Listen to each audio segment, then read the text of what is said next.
was on Liquid's side of the map, and Liquid pushes back with one swift punch.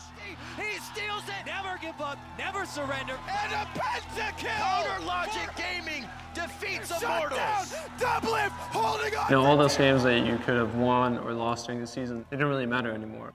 All that really matters is this one best of 5 that you're going into, and you have to put everything into it. This is your moment, you gotta own it. You gotta fight for your right to belong here. Now I'm awoken, just this morning, a side of me open that I never know. Unstoppable, came too far to be barred by an obstacle. That's not an optional. It's my time to make impossible and the possible. The point of playoffs to me is just to prove that we're the better team.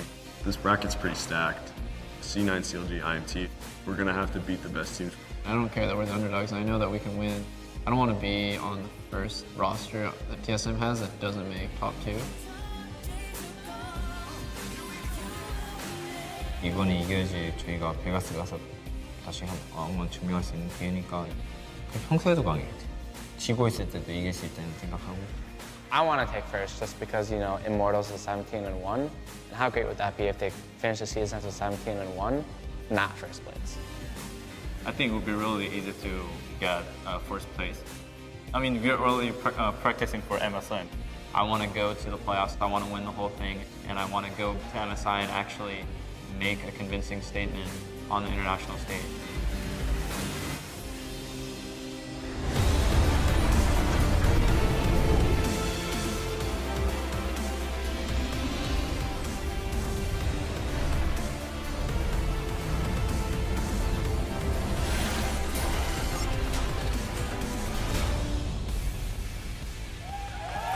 Welcome to day 1 of the North American LCS Spring Playoffs and our first quarterfinal showdown. The regular spring season is done and 6 teams are left to battle for the title of North American champions. Fans both inside and outside are hyped up and ready to see their favorite teams battle it out. TSM are returning to playoffs yet again, but they have quite a challenge ahead of them in this first best of 5. They'll be going up against Cloud9, who you can see here walking to the stage to set up for today's series. Now, hello everyone, I'm James Dash Patterson. Thank you for tuning in for today's action. And spawning on the analyst desk, we have Mark Zimmerman, Aiden Zyrene Moon, and David Freak Turley. Gentlemen, we made it to the postseason. How does it feel?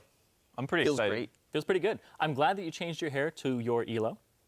I don't even know what color that is. Yeah, it's Platinum. Platinum? Gray. Sure. Yeah, are we gonna call that platinum? Silver? Sure. Silver?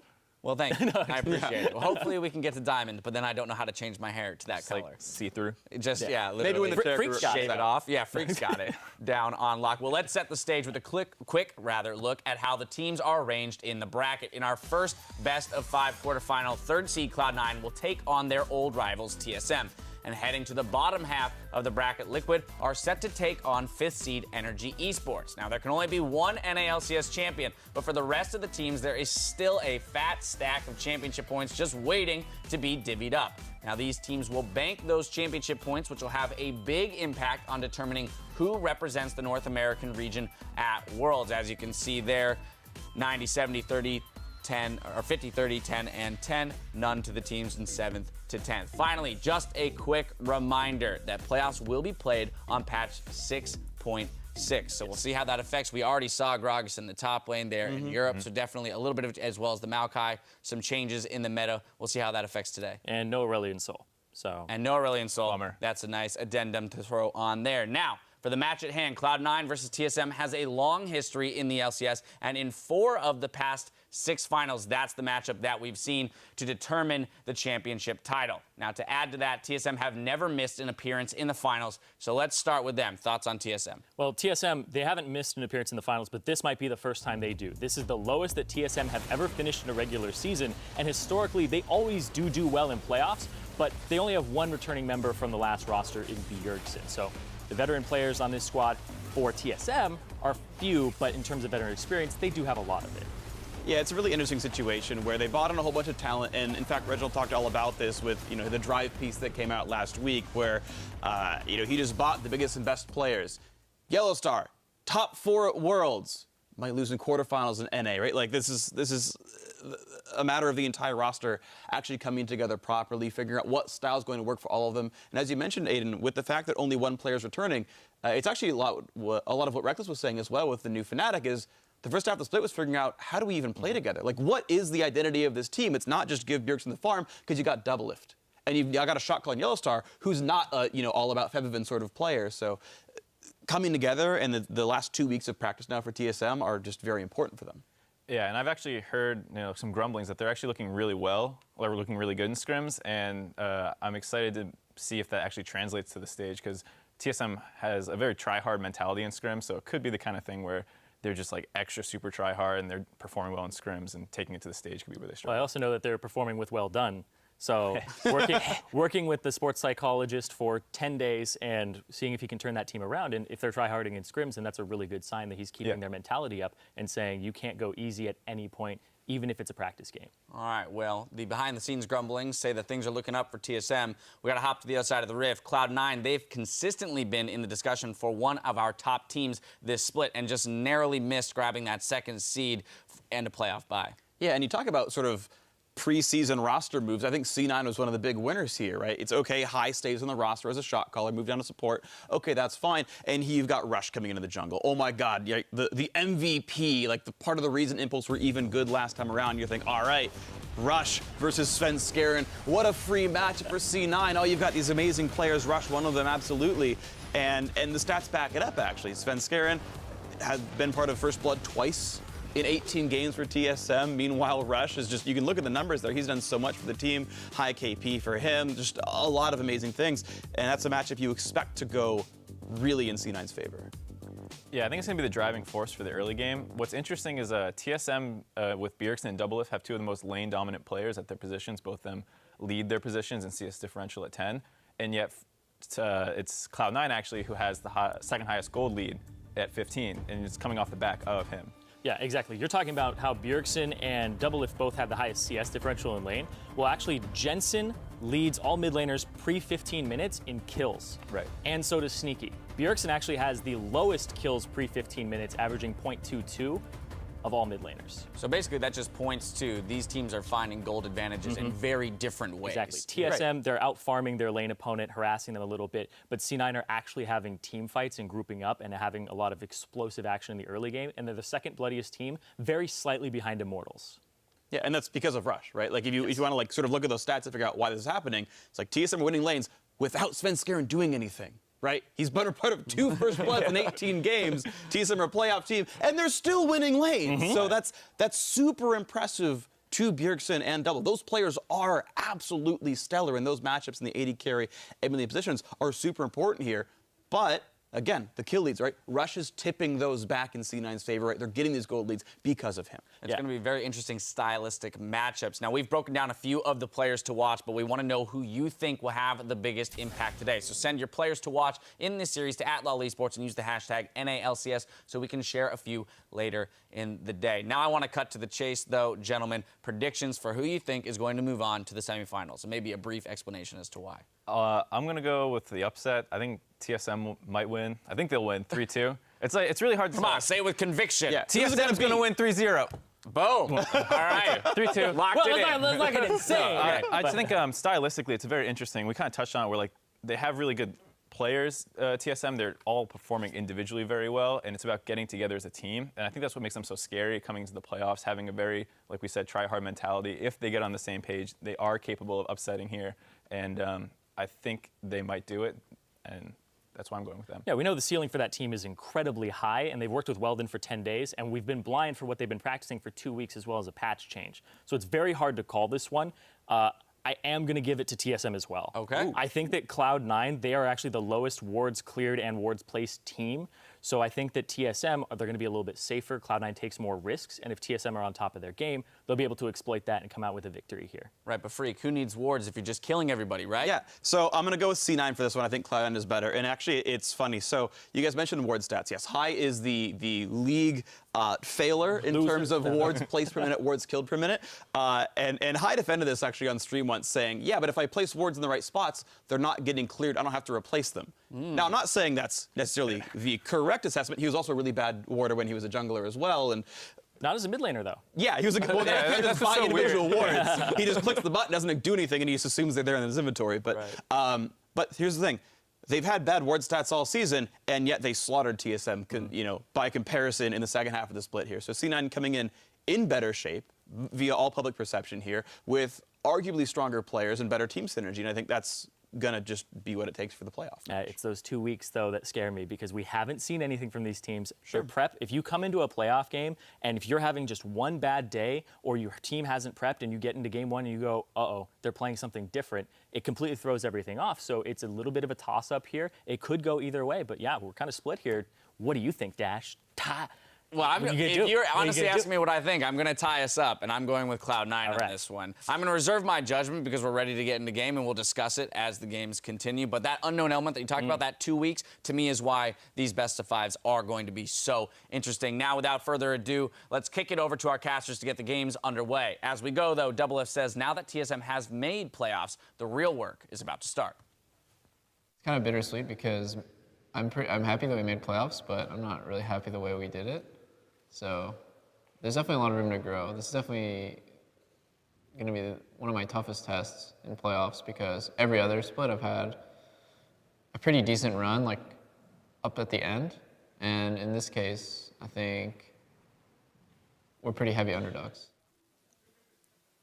Interesting words from Double Lift. Hello, planet Earth. I am Rivington Biz in the third, and along with me, the Masters of Diamond, Joshua Jat Leesman and Kind Boy, Sam Kobe Hartman Kensler. Why you gotta do that, Riv? I just dropped out of Master like 2 days ago. I was in there for months. The Master of Diamond, You man. bring it up. Don't have to worry about it. You're so much better. I'm tilted already. Doesn't matter. Let's take a look at the teams with a quick roster rundown and get into this matchup. On the blue side, it is going to be Cloud9. That's Balls in the top lane, Rush in the jungle, Jensen in mid, Sneaky at AD carry, and High at support with Coach Lemon Nation. And on the red side, it's TSM. Up top is Haunser. In the jungle, Sven Skaren. Mid, Bjergsen. AD carry, Double Lift. Support, Yellow Star. And Coach Parth. Yeah, Parth is back this week. He was out temporarily, so Reginald now again still very involved with the team, but in the backstage. It will be Parth doing the picks and bans on the stage for this TSM team. Seems like a very collected Double Lift as he was speaking there. He's definitely changed over the years from the trash-talking Double Lift to the one who's kind of, this needs to be the one where I step forward and kind of everybody can rest on my shoulders. It hasn't worked out for him in past splits. Yeah, it's interesting. This split, he's actually gone back to a fairly heavy gold share. It's something he had a little bit less of in the summer split with COD when they were succeeding. And we really don't know what to see of this TSM team because they have been a total mess this entire year. So if they have found a cohesive strategy here, maybe they could actually have a chance of winning this, but they are absolutely huge underdogs. Yeah, and the one thing I'm looking for right off the bat from TSM is some targeting in Champion Select because Cloud9, while Jensen has played a ton of champions and Balls has played a ton of champions, Rush and High both have very limited champion pools and can be easily targeted. Rush, I mean, Nidalee's a very common ban. It's almost always banned against him. But other than that, he only plays the Lee Sin and Gragas, and his Gragas is a little iffy. No. Yeah, I mean, High in particular only played 16 games in the regular LCS split. 9 of those were on Morgana, and he was 9-0. Aside from that, he had a mediocre record on Alistar, 1 game on Soraka, and 1 game on Braum. So there Both we of them have it. showing up. The target on the Morg ban, also a Nidalee ban. Something about Cloud9's champion select is they do love to early pick those smaller, more power pick-based champion pools of the jungle, the AD carry, and obviously the support. Kalista still left up throughout this. We did see the Morgana ban coming in against Cloud9 against Liquid in that last week. It was one that took a win away from C9, so we do see that ban definitely hurting the bot lane. Yeah, and actually with Cloud9 banning out Gragas here, it opens up yet for the last ban Lee Sin from TSM. So those are all the jungle champions I mentioned for Rush.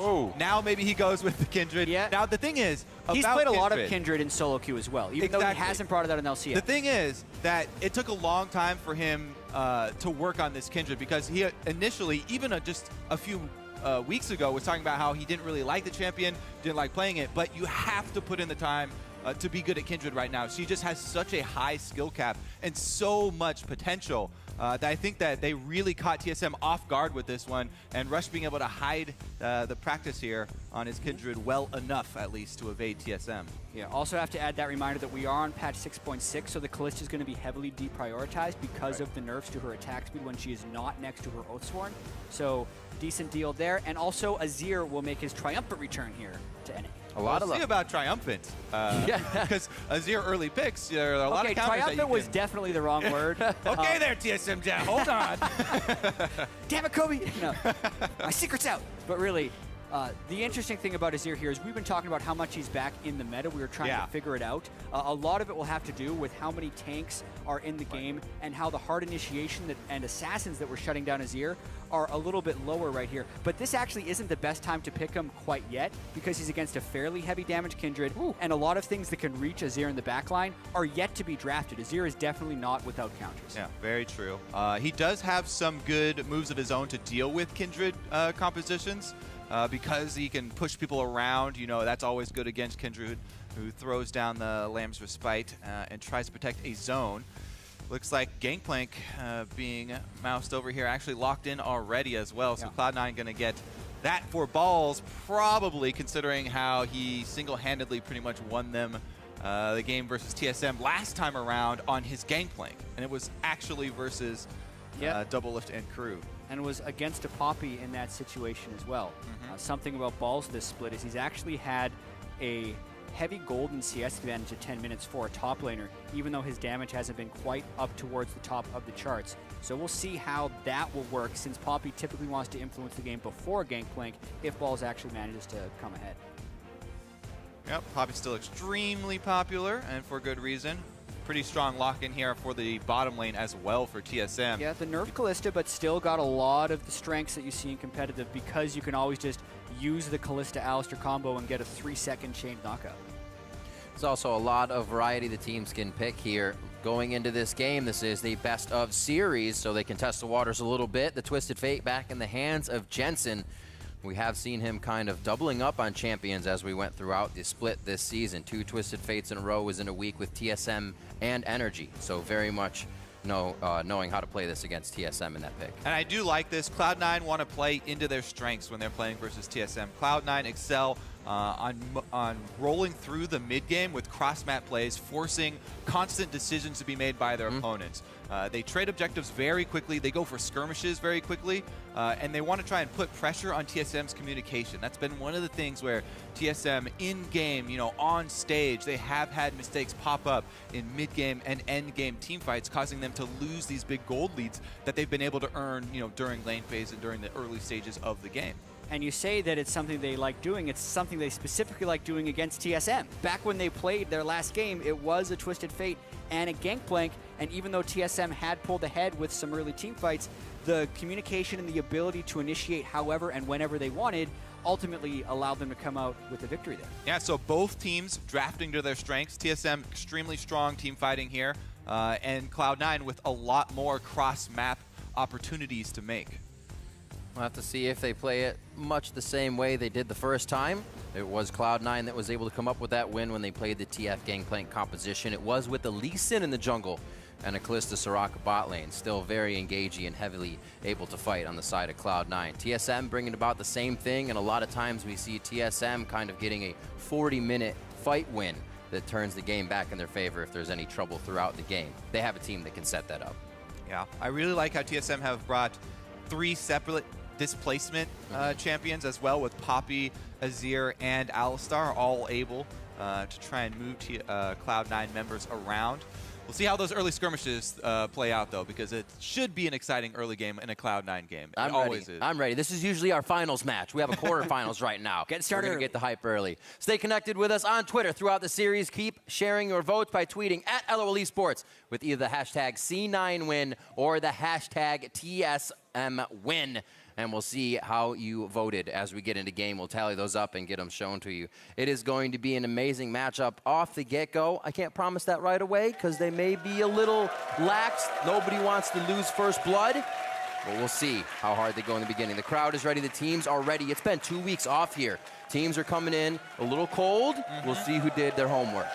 Yeah, and Kobe, when you're talking about the team compositions, how you like how TSM has 3 different displacements, I feel like that's actually going to be very difficult for them to use specifically because I feel like the Poppy displacement is great against tank lines and things that are kind of mobbing towards you, but this Cloud9 team is going to be attacking from a lot of different angles, whether it be the Gangplank ultimate or where the Twisted Fate comes down, not to mention the way Kindred enters teamfights. So while it will be able to be effective in the right circumstance, I think it's going to be really hard for Hanser to use that properly.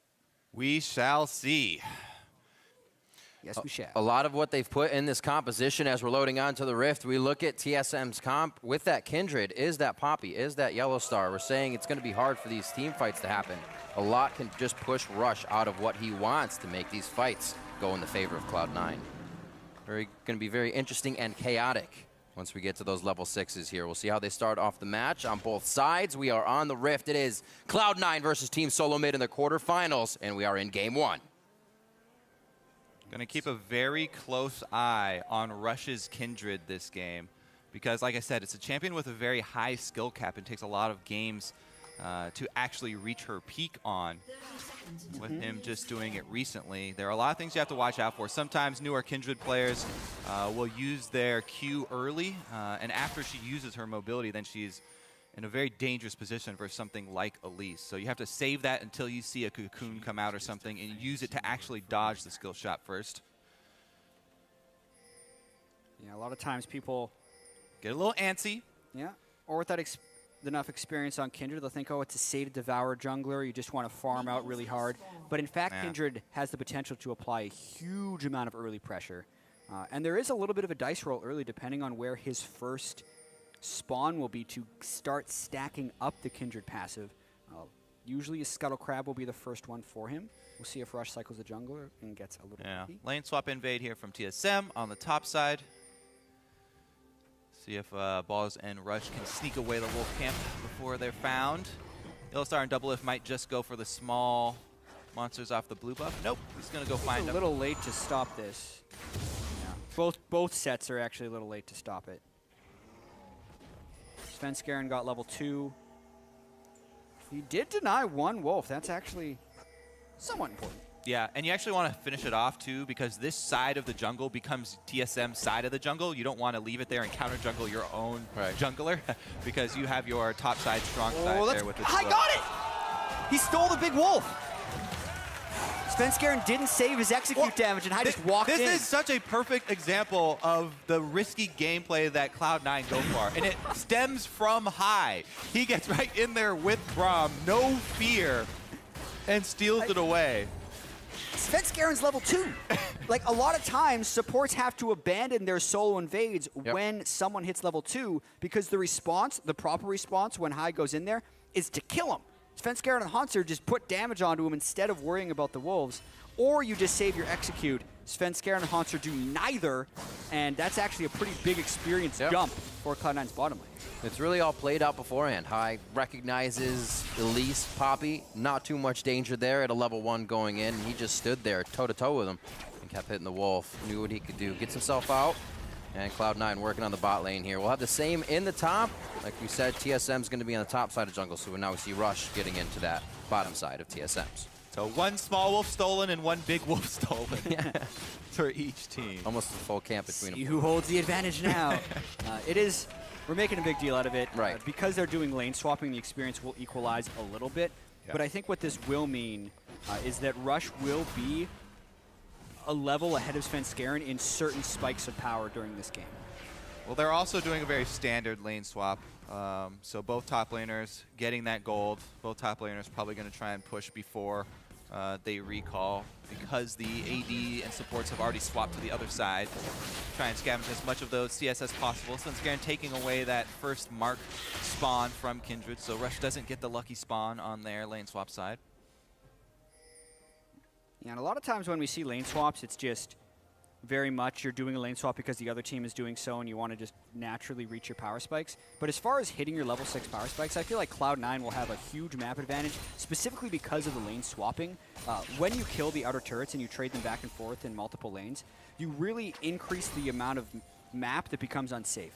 Double the fact that they're running 2 teleports and a Twisted Fate, when compared to TSM, who have 1 teleport and a cleanse on their mid lane, Azir. there will be a lot of playmaking opportunity for Cloud9 once level 6 is hit. Yeah, really going to have to keep track of the deep wards, because if you let one of those get through the deep lines, and the teleport turning the tides can change everything. Rush goes very aggressive here on Svenskeren.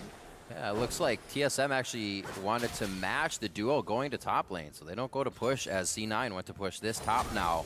Let's see if there's a dive. Yeah, Svenskeren is up there early, but there is a big level discrepancy here. It's level 4, 4, and 3 against 2, 3, and 4. Oh boy. Teleport will double that number. This is going to be it.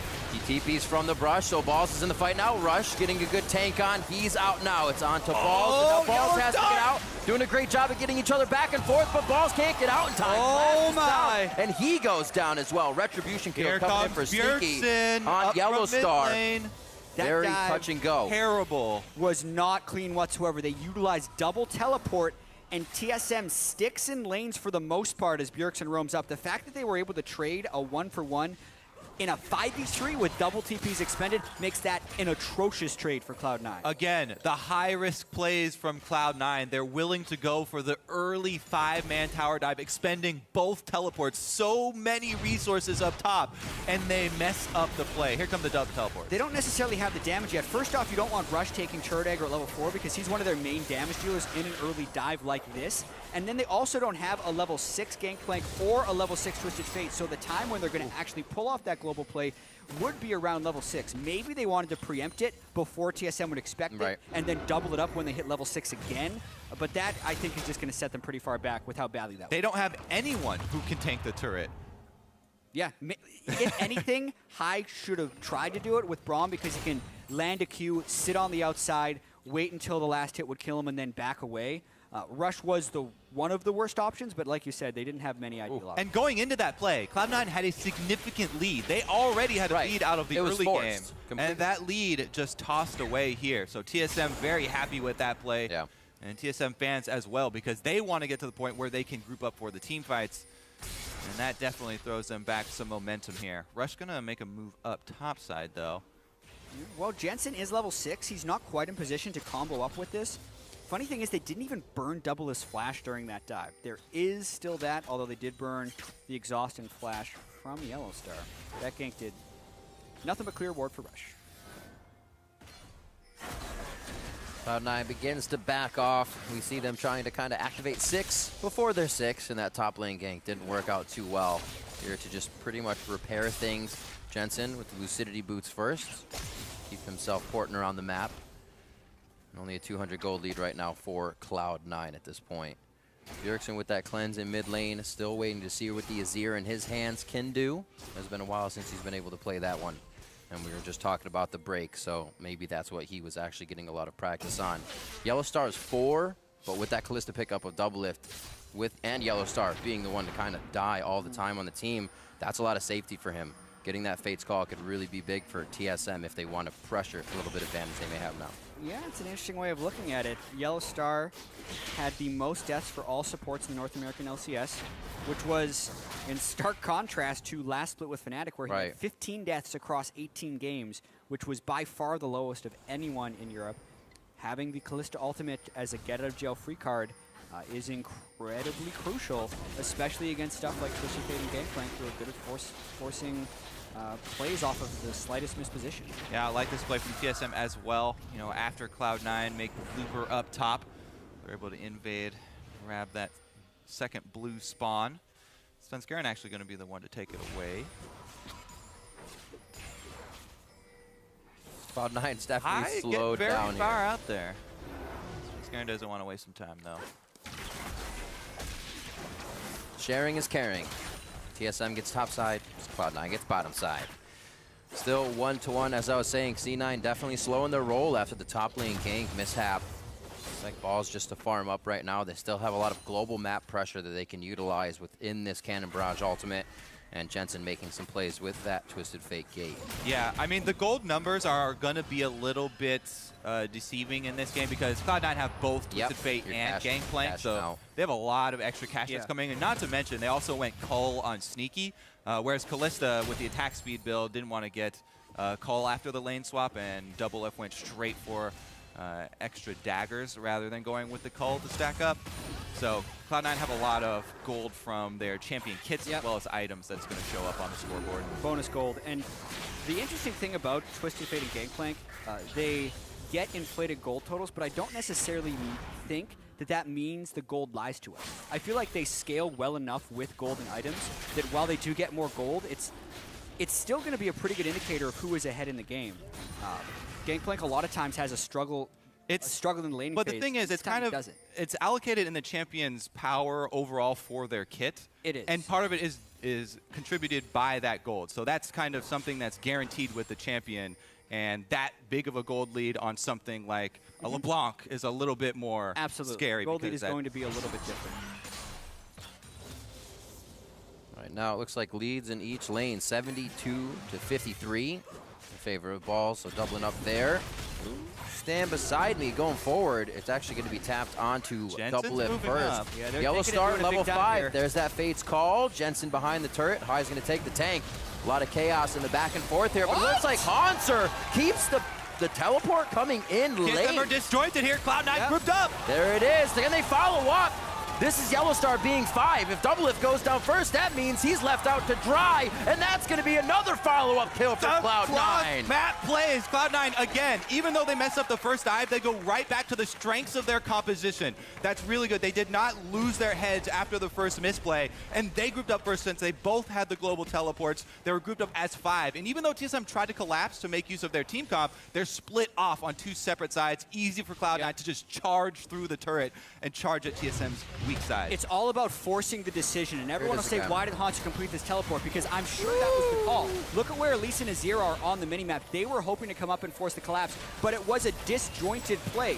Hanser was following the call. It just was never going to work because Cloud9 was more organized. They forced TSM into a decision. The decision for TSM could have been to back away, have all 5 people dive, and then push down mid lane, but it wasn't. And the fast play of Cloud9 reaps the rewards, and now they have a 3,000 gold lead before 12 minutes. So that's the exact strength of Cloud9 that highlighted early in the game. Let's see if TSM can make use of their strength that we highlighted. Rush actually gets caught out here. Svenskeren, that is a Kindred, though.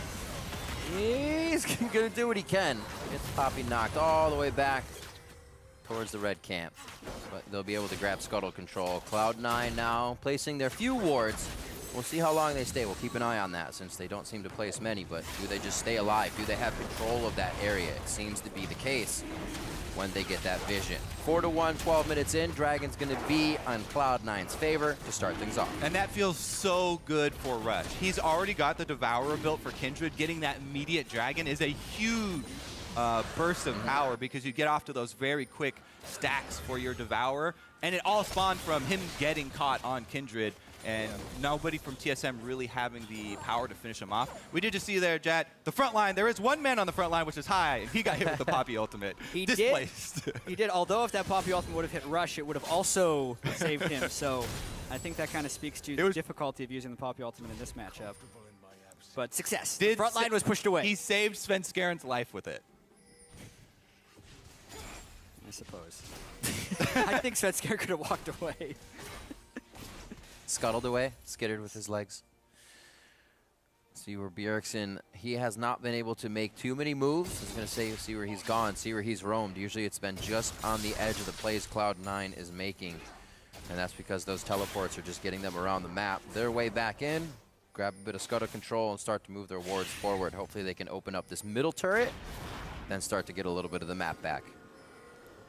TSM, they want to group as 5 and get a fight with their actual battle lines down, but Yellowstar gets caught out, and that's a big cooldown. To go after High as well, to headbutt pulverize the Braum in such a deep area. Yeah. And that's without teleport on Hanser too. They're going for that deep invade. He can't join, so it would at best be a 4 versus 4. I think with we the could be Gangplank seeing a fight here. They're in the Baron pit, so to speak. Teleport from Twisted Fate available. There we go. Sneaky's left alone.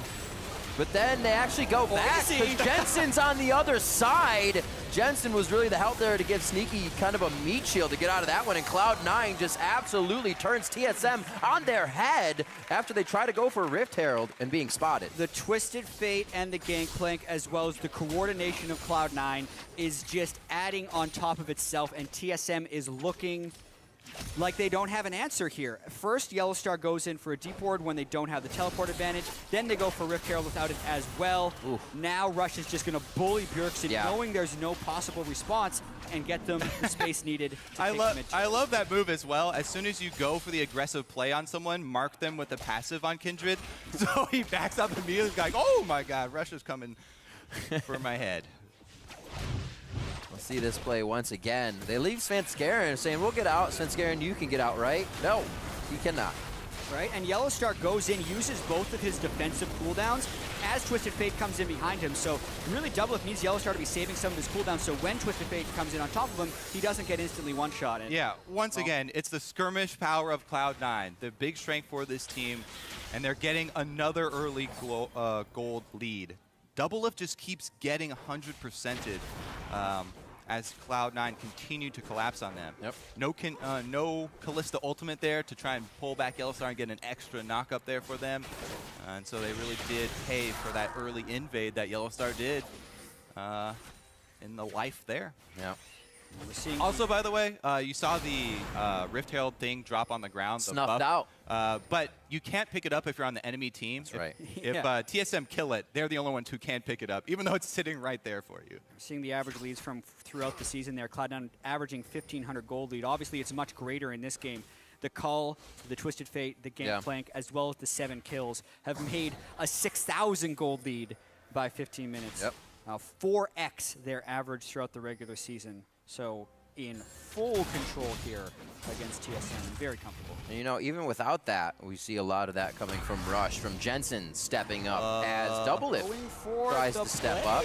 So these Kalista ultimates been a little bit underwhelming. Like, we knew Kalista was nerfed, but you need to rely on the ultimate right there. The ultimate wasn't changed. What are the things?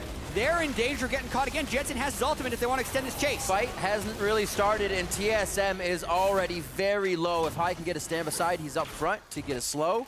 There's going to be the gate. Yep. That should be a yellow card. Svenskeren will go down in this situation. The jungle is having trouble on the side of TSM to start off the series. Just got to find the straggler at this point. TSM has not been able to stay grouped, and Jensen is having a field day. 100% kill participation, 5 kills to assist. Yeah, an awkward overcommitment there by TSM for the turrets. You talked about when the map opens up, it even adds more advantage to Cloud9's composition, and they were easily able to use all the globals right there to collapse on that turret. And it's just an outer as well. Put the brakes on. Steadfast presence keeps Haunter safe, but he's low on mana. He's going to have to look to go back soon if they don't want Cloud9 to gain too much more ground here. Balls has already pressed the top wave up. C9 really working well, clearing the jungle and then prepped already in the top lane. Oh baby, the front line. Let's see How many we got? They got half of them out. You got 2? 2 to the party. But Doublelift is on the other side of the map, so it delays the push, but only for a while. Maybe this turns it into a turret trade if Doublelift wants to continue to push.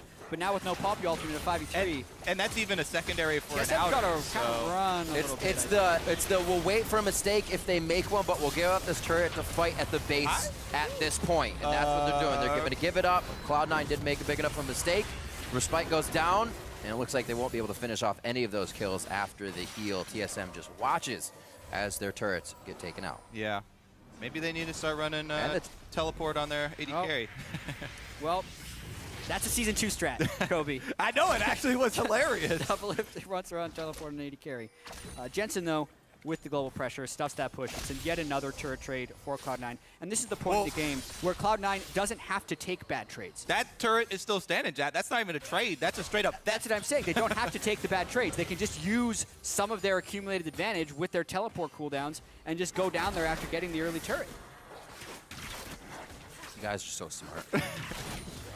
Well, Cloud9 are pretty smart as well, and it looks like they are going to circle up for this dragon here to keep those stacking. Rush. Let me check how many Devour stacks he has. He's got 28. That's going to put him over the edge 3 then. Kindred marks, and he's going for his 4th right here, which is pretty good for 18 minutes. Very good for competitive. For solo queue, you can hit some ridiculous Yeah, numbers, but 13. that's not really fair.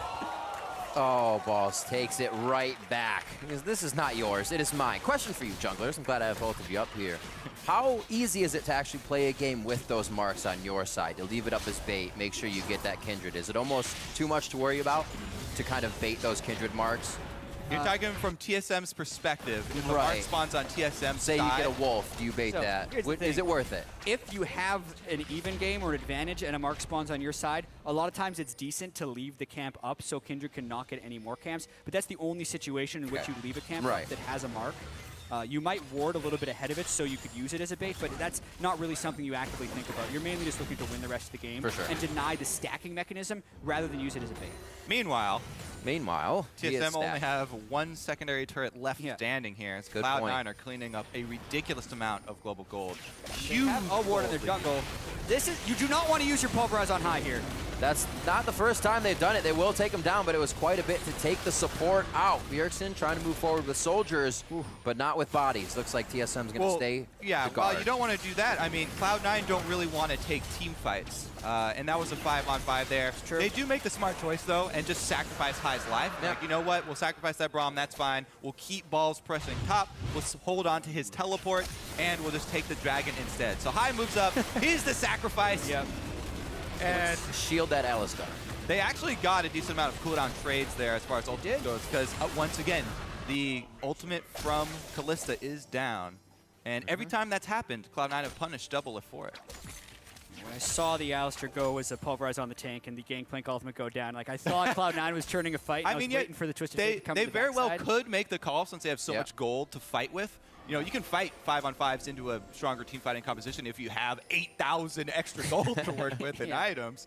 You know, they can make the call to go for that teleport. But Well, they got just around that, plus extra gold in their pocket. Getting the kill. Not bad, because they weren't going to be able to contest the dragon anyway. So that was a successful pulverize by Yellowstar, for sure. This guy on your screen right here, 107 to 72, power farming along with 6 assists. Rush has just been through every lane this game, helping everybody get better. And as he said, coming into this split, you know, I kind of wanted to do my own thing. I'd take my own direction. And he another learned teleport. to take direction and calls this season. It's been working great for Cloud9. So is his kill. Yeah, I mean, no outer turret, no war control. It's the same story. There's not much Hansu's going to be able to do there, but there's also not many other places he could have been on the map to get farmed. The other thing about Cloud9 that we should highlight is how well they finish games off. In the North American LCS, a lot of teams have difficulty ending games when they get early gold leads. But Cloud9, they play so well into this cross-map style, and they've been able to finish those games off after accruing these huge early gold leads. They can continue to pressure both top and bottom at the same time. They can even start setting up the pink wards and vision control of Baron area. Not too many, though. Not too many. Not too many.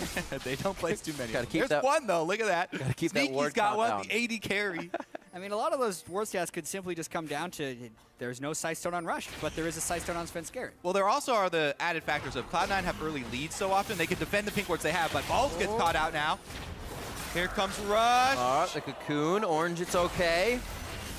Oh, of course you're going to try to 2v1. There's the cannon barrage coming in. And that's going to be the extended fight. Rush versus double lift. He's forced to flash and heal out of this. Lamb's spike goes down. That's a double kill for Rush. That's what they wanted, this composition to get him out of the ult, but is it too little, too late? Bjergsen falls as well, and now Yellowstar is going to be the next beef. He goes down, and that is almost the ace. Haunter's on the other side of the map trying to add pressure, but it's Baron for C9. That's definitely going to be Baron, and I am now confident saying I've been convinced of Rush's Kindred. Even though he had such a very strong early game start, you know, with the team playing really well, that right there was extreme confidence on Kindred, going very aggressive and earning that advantage for the team. Everybody collapsing as well. Balls turns around with the Gangplank ultimate to add that slow, and then Jensen comes in with Twisted Fate. Pretty much everybody here for Cloud9. Is this not the perfect fight that Cloud9 looks for? Stragglers and continue. It's a chaotic fight. TSM overextends with the gold disadvantage. Hotzer is going to cancel the teleport because at this point they think the fight is lost. And I love the timing of Rush's ultimate right there, even though he got pushed out of it and eventually died. As soon as he saw trouble after flashing forward aggressively, you know, safety switch. He throws down with the ultimate right there, and the rest of TSM had no chance against the collapse of Cloud9. Those fights do not make it any easier on TSM side to want to take engages, to kind of want to make something happen. It really makes you sit back, wait for a mistake, and now it's really Cloud9's game to lose. Very much in the driver's seat here. Good dodge, though. 3 now onto balls. Looks like this one may finalize him. Dodge 1. But Cloud9 is on the mid lane turret. But the thing is, it's a distraction. An overcommitment there from TSM. I mean, everybody goes down bottom for balls, and obviously the inhibitor is left exposed. Let's see if they get it or if they run. They don't want to get caught in the base in a 5v4 situation. It could be high. Sacrificial lamb once again. Don't always get what you want. Ooh, Sneaky with a very nice, relentless pursuit to get himself into safety. And they're going to continue. Rush now going in. There's no turret. That's going to be a double kill for Sneaky. Looking for the triple kill coming in onto Haunser. He was in the other side of the map, and when he does come to the party, he's kicked right out. Cloud9 starting this series off on a very, very quick pace here. We expected high tempo from them, and it looks like TSM just cannot keep up. Yeah, their average game time in the regular season was 33 minutes and 18 seconds. This game's going to end much more quickly for them, and they are picking up right where they left off. Jad, you said it before. The Twisted Fate, the Gangplank composition, it was back in week 6 when they took out TSM with it. They're going to do it again, 18-5, 25 minutes in. Cloud9 takes game 1 of the series. Yeah, and if we hadn't been paying attention to the conversation amongst the teams, talking about how good TSM has been in scrims, that say this series was going to be pretty close, if we just looked at this game and the LCS 2 weeks ago, it's exactly what we would have expected. Cloud9 ended the split pretty well. Yeah. TSM ended it on a 3-game losing streak, losing 4 out of 5. And that's exactly how you think a team stumbling into the playoffs would perform against one of the playoff favorites. And now we have to look forward in this series. This is a best of 5, so there still is time for TSM. And historically, the team has had success in best of 5s and, you know, regrouping afterwards. And they do have a lot of veteran players on that team. But this team has been under so much pressure all season long to perform, to try and live up to the TSM standards.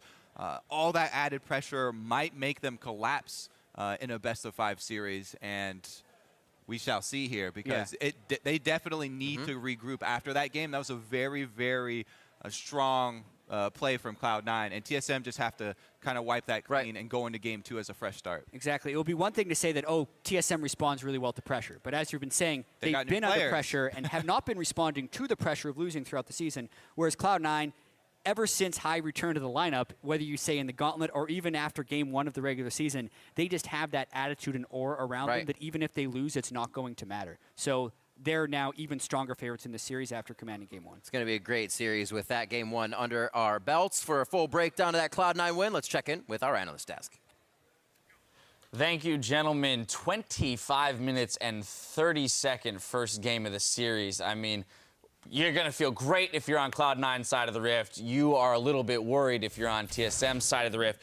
I do want to rush us through the game a little bit, starting in Champions Select, because there's actually a fair amount to talk about for a 25-minute game. We saw that TSM was looking to push Rush off of a comfortable champion. Once the Gragas was taken out by C9 themselves, TSM get rid of the Nidalee and the Lee Sin. Kindred, haven't seen him play that, and yet he seemed rather effective. Yeah, and they first picked the Kindred, and it definitely paid off for Rush. He got an okay start, and then he was able to actually get a decent amount of marks that game. But I want to talk about how it was in the draft, because you targeted Rush, and then they banned out the Gragas and said, okay, well, I'm either playing Lee Sin first pick, or I'm either playing Kindred first pick, because there aren't enough bans left, because you're banning out High's Morgana. So it's not a complete dedication to banning out the jungle, and that's what ended up biting them, because he's got that Kindred up his sleeve. Yeah, it feels bad from TSM's side where you pretty clearly prep a lot for Rush. He's their early game playmaker. They probably were thinking if we can take him off his comfort picks, we can maybe get a lead early and maybe get the new out of him. Yeah, nothing like that happened. They got destroyed. Yeah, and keep in mind, like, Svenskern's happy to play Lee Sin. He played it a whole bunch so far this year, and if you go down the tier list of junglers, Kindred is multiple steps above Lee Sin, right? Lee Sin's actually contestable champion, so I think that was a misstep overall.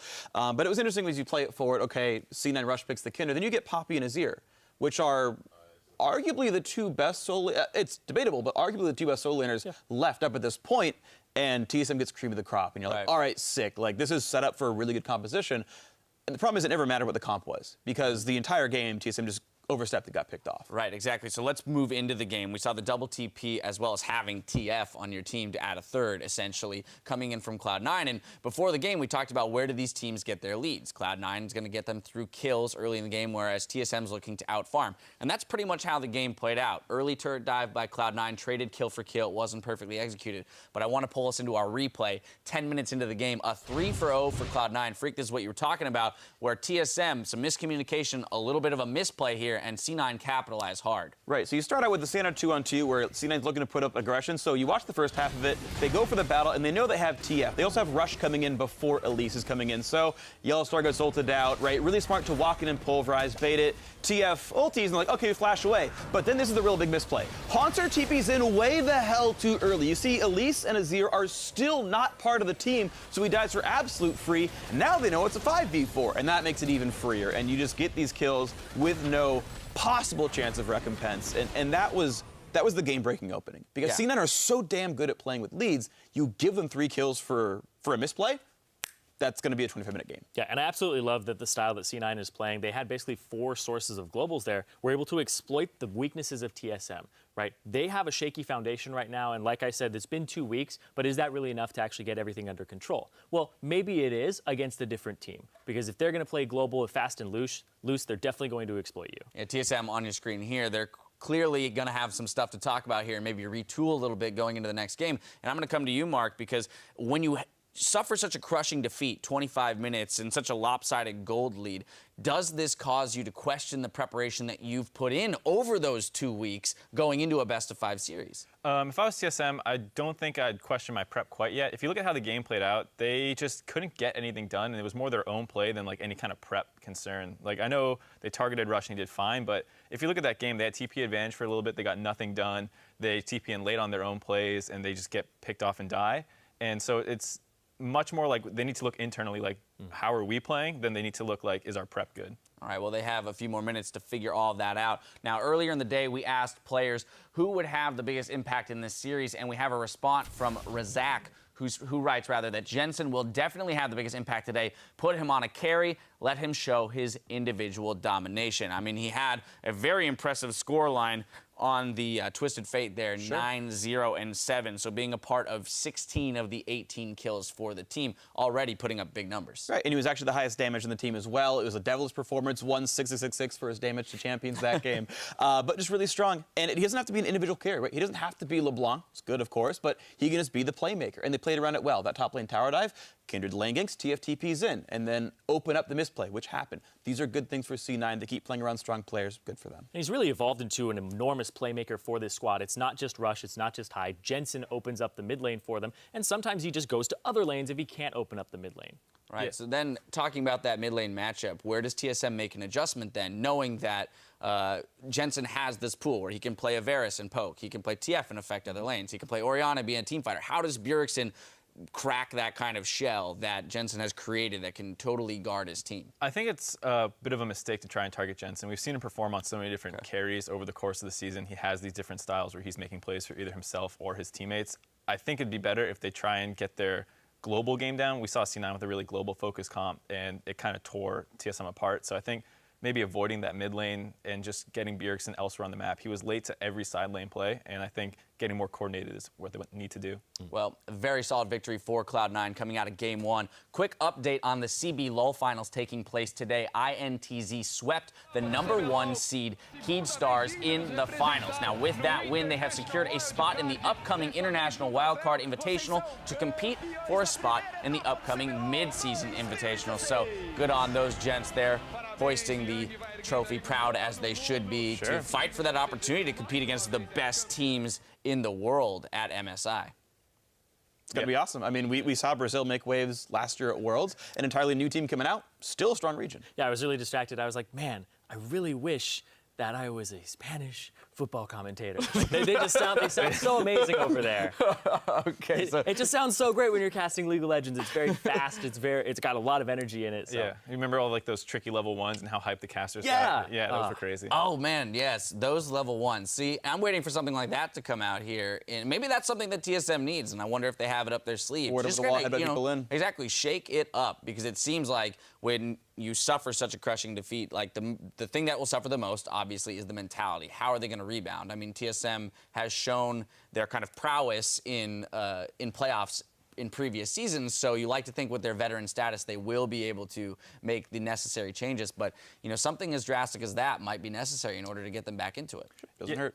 And I think one thing we heard, I don't know if everyone knows, but the coaches can actually listen in on the comms during the games now, and it's definitely a huge advantage if you're the team struggling, because you don't need to ask as many questions like what went right, what went wrong. You can just hear it yourself, and you can start addressing those right away. Right, so streamlining the process, not having to wade through everyone's stories as to what happened. We have the facts. We can address the issues. Well, we're going to step away while the teams load back onto the stage for Game 2 between TSM and Cloud9. Don't go anywhere. The NALCS spring playoffs continue after this.